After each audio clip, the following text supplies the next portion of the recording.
ஒரு 70-80 வயதுல தான் வந்து முட்டி வலி, கை கால் வலி, ஜாயிண்ட்ல எல்லாம் வலிக்குதுன்னு சொல்லுவாங்க. ஆனா இப்ப வந்து குழந்தைங்க வந்து கொஞ்ச நேரம் தான் ஓடி ஆடி விளையாடுறாங்க, உடனே வந்து கை வலிக்குது, கால் வலிக்குதுன்னு உட்காந்துடுறாங்க.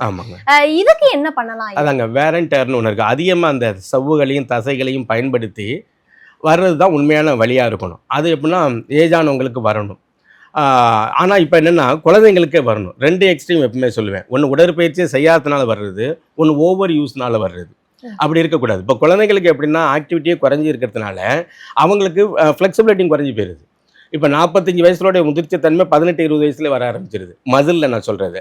ஸோ டெண்டன் லிகமெண்ட்லாம் லிகமெண்ட்லாம் ரொம்ப டைட் ஆயிடுது due to lack of movement. ஓடி ஆடி விளையாடுறதில்ல, ஒரே இடத்துல சேர்லேயே உட்காந்து நீங்கள் சொல்கிற மாதிரி செல்ஃபோன் பார்க்குறது, இயக்கம் குறைஞ்சி ஒரே இடத்துல இருக்க தசைகளும் தசைநார்களும் என்ன ஆயிரும்னா ரொம்ப இருக்க நிலைக்கு வந்துடும். ஸோ அந்த யங்ஸ்டரே அப்படி இருக்கிறதுனால அவங்களுடைய ஆக்டிவிட்டிக்கு அவங்களுடைய தசை கோஆப்ரேட் பண்ண மாட்டுது, அந்த லிகமெண்ட் கோஆப்ரேட் பண்ண மாட்டுது அவங்களுடைய ஆக்டிவிட்டிக்கு. அதனால தான் கீழே இப்படி லேசாக கால் வளைஞ்சாவே ஆங்கிளில் ரெப்சர் டயர் வந்துடுது.